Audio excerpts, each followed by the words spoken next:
Have you ever noticed how the moment you finally stop overgiving, the moment you pull back ever so slightly, the moment you choose yourself instead of chasing his attention, suddenly, he starts showing up differently? Almost as if he can feel the shift. Almost as if your energy quietly whispers, "If you want me, earn me." In this opening, I want you to imagine something. Imagine a version of you who no longer anxiously waits for him to text, who no longer rearranges her world to fit into his, who no longer holds her breath hoping he finally realizes how rare you are. Instead, imagine a you who stands so firmly in your value that he can't help but sense the difference, even through silence, even through distance, even through the smallest boundary. Because, here's the truth, very few people talk about. Men don't miss you because you pull away. They miss you because they finally feel the weight of losing access to the version of you they took for granted. This video begins with a simple but powerful shift, the boundary that instantly changes the emotional equation between you and him. It's not a tactic, it's not a manipulation, it's a recalibration of your worth. The moment you implement this boundary, something happens in his mind. His comfort cracks, his curiosity rises, and his emotional muscles finally activate. You'll hear stories, psychology-backed insights, and a perspective that flips the script on attraction in a way most women never consider. Because when you stop showing up in ways that cost you your peace, he starts showing up in ways that cost him his complacency. If you're ready for him to feel your absence, to crave your presence, and to recognize your value without you having to prove it, this is where it begins. Most people think missing someone is about time or distance. But that's only the surface. The deeper truth is that missing someone is a psychological experience triggered by emotional contrast. A man doesn't miss you simply because you're not around. He misses you when the emotional rhythm he's grown accustomed to suddenly shifts in a way that awakens his awareness of your value. It's the disruption, not the disappearance, that ignites longing. Think about it. When you're constantly available, giving, initiating, explaining, reminding, and accommodating, he never has to feel the emotional ripple of your absence. Your presence becomes predictable, comforting, yes, but also invisible. The brain stops noticing what feels consistently guaranteed. Humans are wired to crave what feels meaningful, not what feels automatic. So the psychology of missing someone begins when something changes. And that change is felt more than it's seen. Maybe you stop texting first. Maybe you don't rush to respond. Maybe you stop over-explaining your feelings. Maybe you start choosing silence over justification. When that shift happens, his brain registers a pattern break. And pattern breaks awaken attention. The emotional centers of the brain, especially the ones tied to reward, anticipation, and desire, light up when something that used to feel familiar suddenly becomes uncertain. He starts wondering what you're doing, why you're quieter, why the space feels different. It's subtle but powerful. The predictability he relied on is replaced with curiosity, and curiosity is the gateway to longing.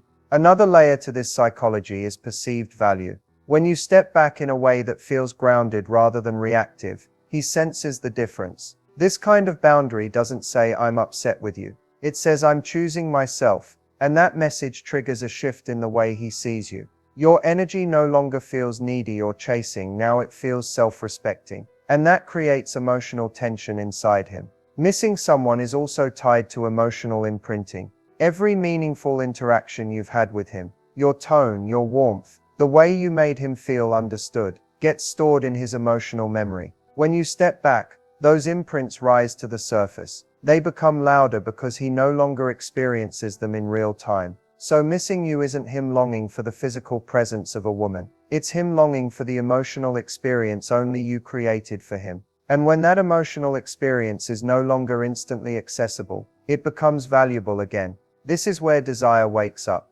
attention returns, and he begins to feel the quiet pull of your absence in a way he can't ignore. The boundary that changes everything isn't dramatic, confrontational, or spoken with tension in your voice. It's quiet, subtle, and powerful because it shifts the emotional dynamic without forcing anything. It's the boundary of emotional availability based on reciprocity, not giving more of your energy, attention, or emotional presence than he consistently invests in you. Most women don't realize they're over-investing. It happens in small, invisible moments, replying instantly, even when he takes hours, initiating conversations to keep the connection alive, bending your schedule so you're always free, being emotionally supportive even when he's not giving anything back, and filling every silence with effort, because you're afraid the space might make him pull away. But the truth is, the more you overextend, the less he has to rise to meet you. This boundary flips that dynamic, not by punishing him, but by aligning your availability with his actions. You're not withdrawing affection, you're not playing hard to get, you're simply no longer giving more than he consistently gives you. What makes this boundary so transformative is that it shifts the emotional responsibility back onto him. Instead of you managing the connection, he has to participate. Instead of you initiating the emotional tone, he has to contribute. Instead of you holding the relationship together, he has to step forward. Men often don't change when they're comfortable.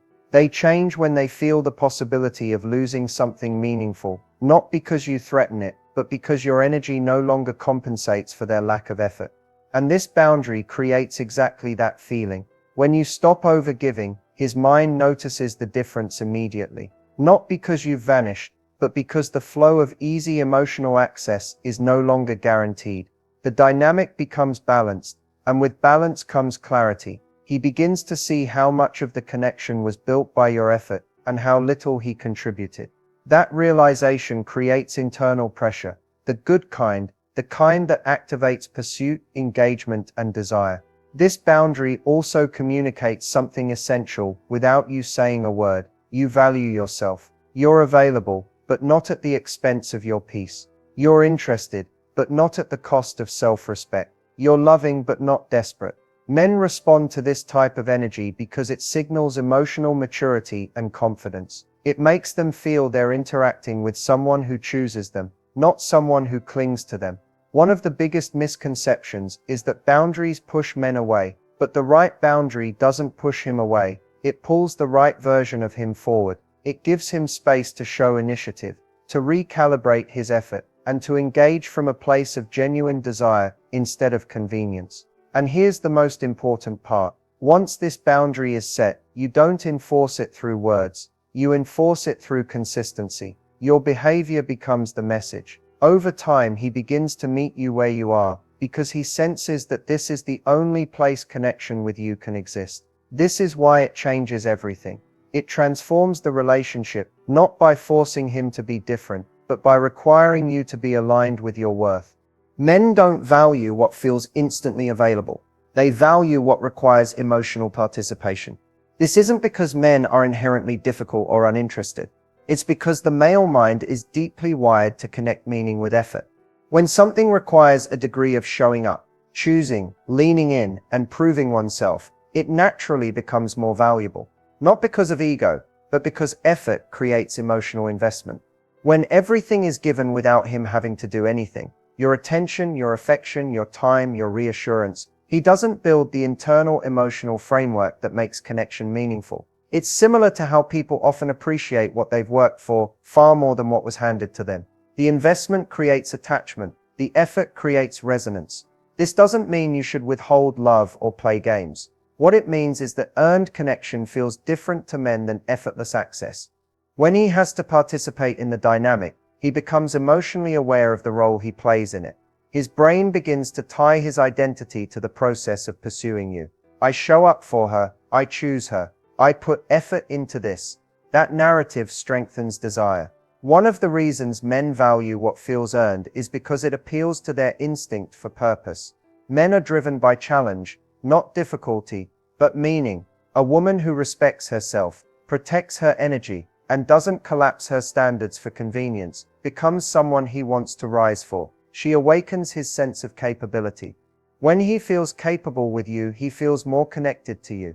There's also a psychological component called effort justification. When someone invests time, energy, or emotion into something, the brain justifies that investment by increasing its perceived value. In relationships, this means the more he invests, the more important you become to him, not because of manipulation, but because of how the mind naturally works. Contrast this with situations where a woman gives everything up front. He may enjoy the comfort, but he won't attach the same significance to it, because he didn't have to show up to receive it. It becomes passive rather than intentional. And desire is never born in passivity.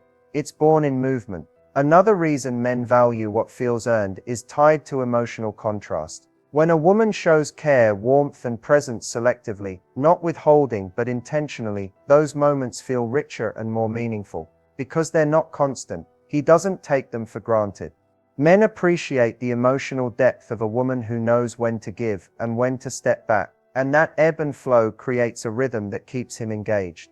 Finally, something important happens inside a man when he invests. He becomes proud of the connection. He feels chosen because he chose you. He feels committed because he contributed. It's a loop. Effort creates emotional attachment, and emotional attachment motivates more effort.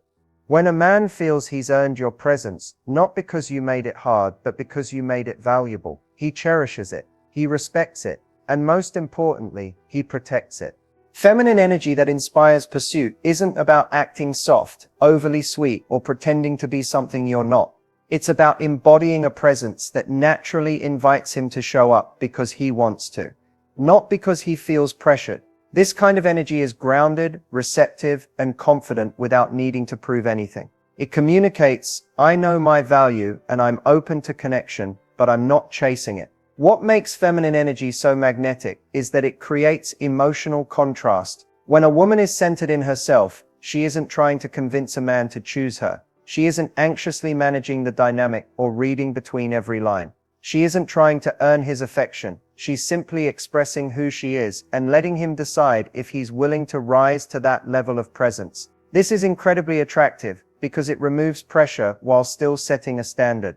This energy shows up through subtle behaviors. It's the way you listen without rushing to fill the silence. It's the way you respond thoughtfully instead of reacting impulsively. It's the confidence to slow down instead of chasing clarity. It's the calmness that says, I'm not afraid of space because I'm secure in myself. Space, when held with confidence, becomes an invitation, not distance. Feminine energy is also about emotional authenticity. Men are drawn to women who express their feelings in a grounded, honest way without blaming or demanding. When you can say, this is how I feel, and this is what I need, with calm certainty, you create an environment where a man feels safe to step forward. He doesn't feel overwhelmed or controlled, he feels guided, and men respond strongly to that combination of softness and truth. Another part of this energy is your relationship with joy and self-fulfillment. When you're connected to your passions, your peace, your purpose, your friendships, and your emotional world, you're no longer sitting around waiting for him to validate you. That independence isn't intimidating, it's alluring. A woman who enjoys her own life becomes someone a man wants to be a part of. Most importantly, feminine energy inspires pursuit because it doesn't try to replace a man's role. It allows him to initiate, to lead at times, to express effort, and to feel appreciated for it. You're not doing everything for him, or making it impossible for him to contribute. You're creating openings where his effort matters. When you combine softness with self-respect, warmth with boundaries, openness with standards, that's when pursuit begins. Because your energy feels like an invitation to step closer, not a demand for attention. When you introduce a boundary that aligns your emotional availability with his effort, something foundational begins to shift. Not only in the dynamic between you, but in the attachment patterns that have been silently shaping the relationship. This boundary doesn't just change behavior, it changes the emotional blueprint he uses to connect with you. Attachment is formed through repeated emotional experiences. If you've been over-giving, over-explaining, or over-functioning in the connection, his attachment to you becomes passive. He gets used to the idea that you'll always be there, always trying, always filling the emotional gaps. His nervous system doesn't experience any urgency, curiosity, or meaningful engagement because the relationship feels safe in a lazy way, not a loving way. When you implement this boundary, you're not withdrawing love, you're resetting the emotional rhythm. Instead of providing constant reassurance, you give him room to step into the relationship. Instead of responding instantly, you respond thoughtfully. Instead of filling every silence with effort, you allow the silence to be shared space. This immediately changes the emotional signals he receives from you.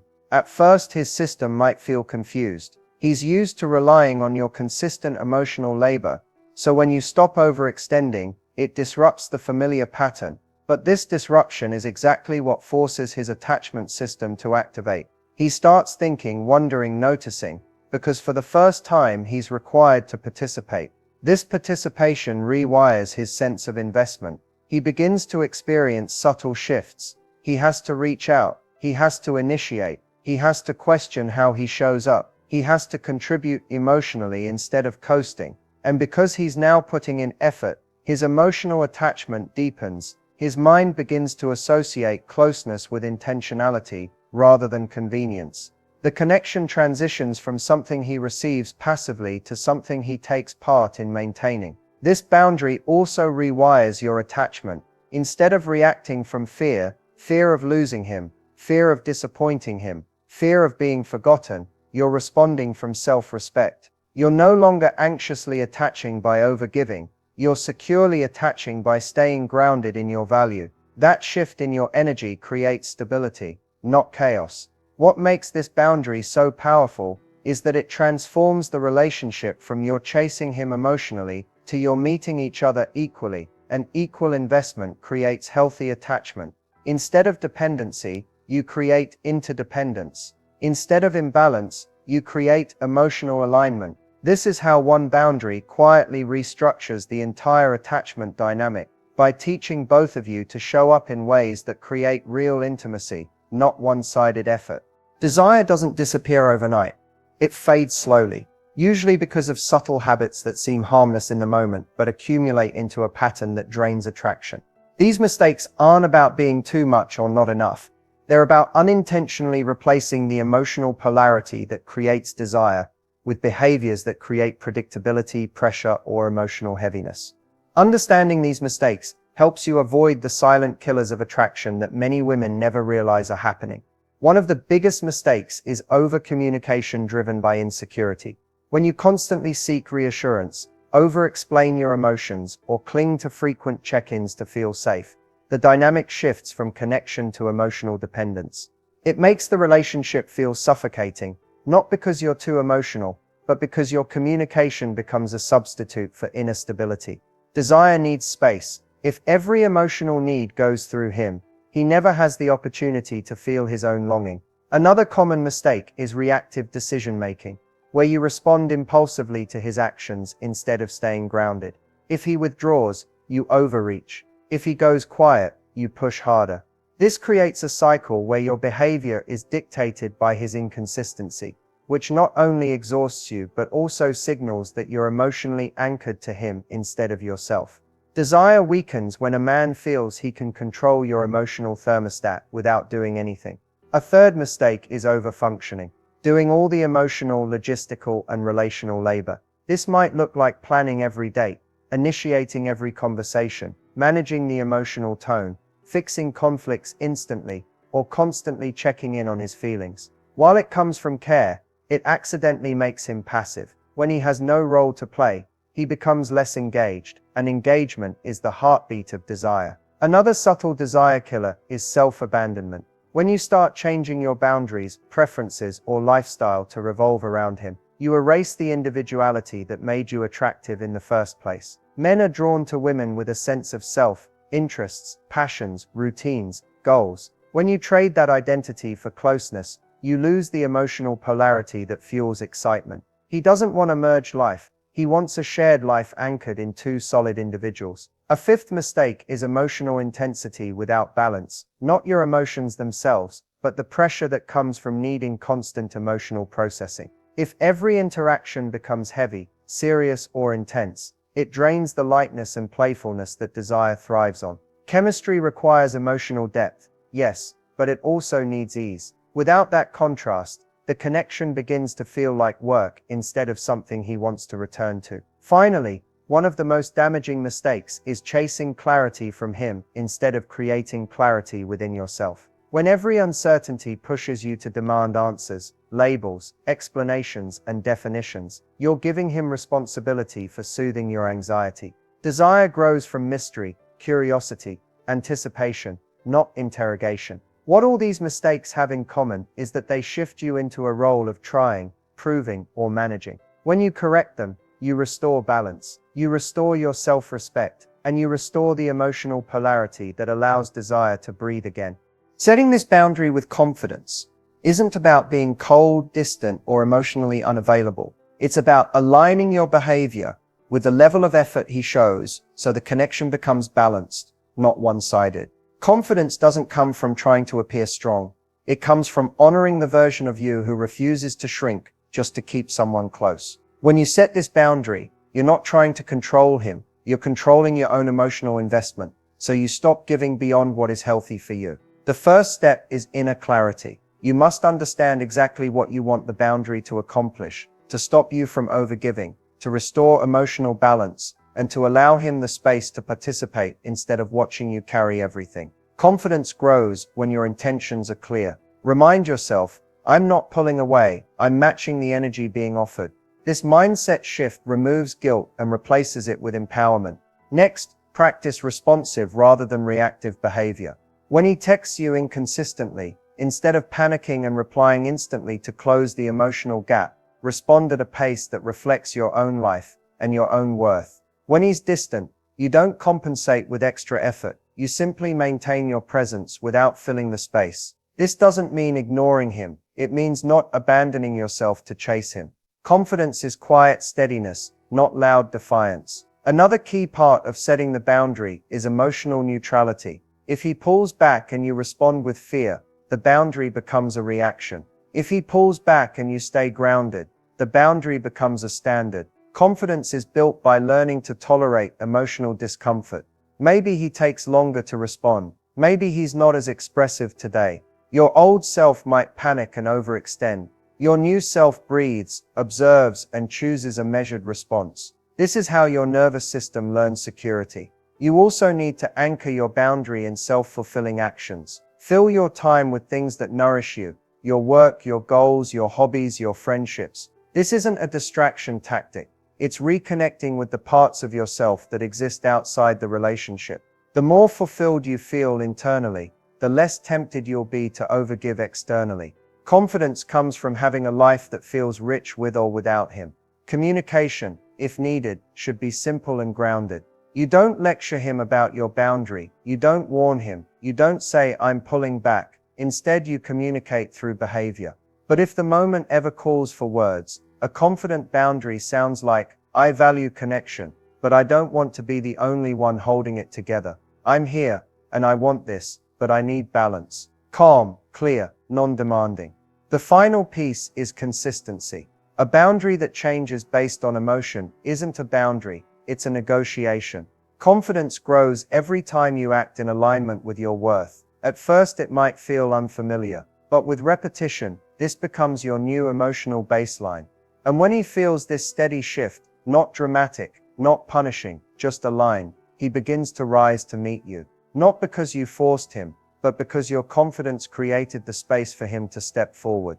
Becoming his emotional priority isn't about convincing him, chasing him, or trying to outperform other women in his life.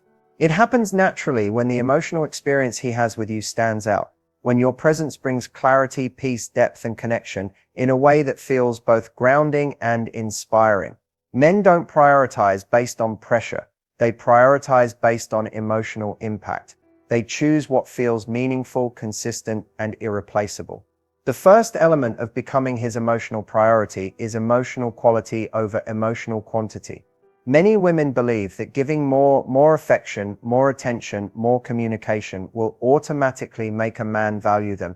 But priority isn't built through volume, it's built through resonance. The moments you share need to feel intentional, not constant. When your interactions feel warm, authentic, and emotionally present, he attaches significance to them. He starts looking forward to them. He starts needing them.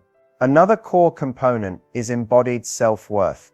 A woman who knows her value doesn't need to announce it. She simply behaves in a way that reflects it through her boundaries, her standards, her steadiness, and her willingness to walk away from dynamics that leave her emotionally underfed. This creates a feeling inside him that he must show up, not because you demand it, but because he recognizes he's interacting with someone who isn't easily replaceable. Self-respect, when practiced consistently, elevates you in his emotional hierarchy without you having to fight for the position. Men also prioritize what feels emotionally safe yet inspiring. This doesn't mean being endlessly accommodating. It means being a space where he can open up without feeling judged, while also maintaining enough of your individuality that he feels energized by being around you. Emotional safety is the door. Emotional inspiration is the reason he keeps walking through it. When you bring calmness, honesty, and curiosity into your interactions, he feels seen, not managed. And feeling seen is one of the deepest emotional needs men rarely admit. Another part of becoming his priority is not over-functioning in the relationship. When you stop carrying all the emotional weight, you create room for him to invest. And when he invests, the relationship becomes something he's actively shaping, not passively enjoying. Men prioritize what they participate in. If he's contributing emotionally, initiating conversations, planning time together, checking in on you, asking about your world, he becomes more attached to the connection because he sees himself reflected in it. To become his emotional priority, you also need to maintain your own emotional ecosystem. The more grounded, fulfilled, and vibrant your life is, the more he experiences you as a woman who stands on her own, someone he wants to support, protect, and choose. Men naturally prioritize women whose lives have depth, because being part of that world feels meaningful. Ultimately, becoming his emotional priority is not about being perfect, it's about being consistent. Consistently self-respecting, consistently emotionally grounded, consistently genuine. When you hold your standards, honor your needs, and show up authentically, you create a relationship dynamic where he doesn't just want you, he values you. And when a man values a woman, she becomes the center of his emotional focus without ever asking to be. As we reach the end of this video, it's time to anchor the lessons into practical, everyday actions that create lasting impact. The key takeaway is simple. Your energy is your power. When you align your emotional availability with the effort he shows, you shift the dynamic from chasing to being chosen. Every boundary you set, every moment you pause before overgiving, and every decision you make from self-respect reinforces your value. And he notices it, even if subtly at first. One of the most powerful insights is that desire and attachment are deeply influenced by emotional contrast. When you allow yourself to be fully present yet not endlessly accessible, you create a dynamic where he has to engage to experience your energy. This is not manipulation, it's natural human psychology. Desire thrives on effort, participation, and meaningful investment. By stepping back from over-functioning and over-giving, you give him the opportunity to step forward. And when he does, the connection strengthens. Another takeaway is the importance of confidence in your boundaries. Boundaries are only as effective as the emotional conviction behind them. If you waver, guilt yourself, or over-explain, the boundary loses its power. Consistency communicates self-respect, far louder than words ever could. Confidence also comes from understanding that your worth isn't dependent on his attention or validation. When you act from this place, you not only protect your emotional energy, but you become magnetic because you signal that your life is full, balanced, and non-negotiable.